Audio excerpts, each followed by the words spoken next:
आदर्श जो समय है वो शुरुआत के 100 दिनों के अंदर। लेकिन सर जी। अगर इस 100 दिनों के अंदर दोबारा गर्भाधान कराते हैं तो ऐसे में जो बाकी के दिनों में उसमें दूध में तो कोई समस्या नहीं आती है? जी नहीं, ये भी बहुत बहुत सवाल आपने पूछा।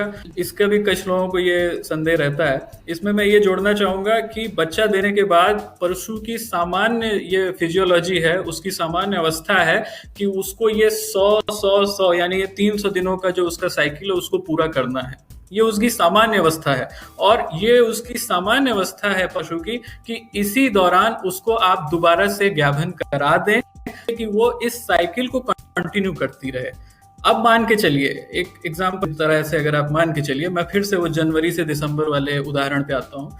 अगर मानिए कि आपके पशु ने जनवरी में बच्चा दिया और आपने उससे जो है, मैंने जैसा कहा, आपने उससे 10 महीने आगे आने वाले थे, यानी 300 दिन आपने दूध लेना है, यानी आपने जनवरी से अक्टूबर तक उससे दूध लेना है। अब जो शुरुआती जनवरी से मार्च का समय है, उस समय में आपको पशु से सर्वाधिक जो है दूध आपका बढ़ता क्रम में मिलेगा। मैंने कहा कि आपने 60 दिन में आदर्श स्थिति है, आपने उसको गैभिन करा देना है। तो मानिए कि आपने उसको जनवरी फरवरी बीत के मार्च में आपने उसको गैभिन करा दिया। अब पशु का जो गर्भकाल है वो 9 महीनों का है, तो मार्च में अगर आपने उसको गैभिन कराया तो आपको वो 9 महीने बाद यानी 12वें महीने यानी दिसंबर में आपका पशु दोबारा बच्चा दे देगा।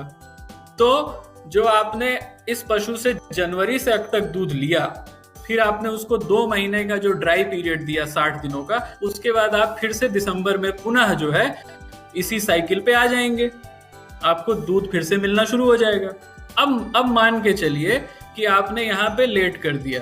मान के चलिए कि आपने क्या किया कि अपने पशु का जो गर्भाधान है वो आपने मार्च में ना करा के आपने एग्जाम्पल के तहत आपने मानिए 2 महीने लेट और कर दिया, आपने मई में कराया। चलिए, अब अगर मई में आपने कराया तो उस समय तक पहुंचते पशु का दूध उत्पादन नॉर्मल फिजियोलॉजी के तहत बराबर लेवल पे आ जाता है। मानिए 10 लीटर दे रही है तो 10 लीटर देगी, अब बढ़ेगी नहीं इससे।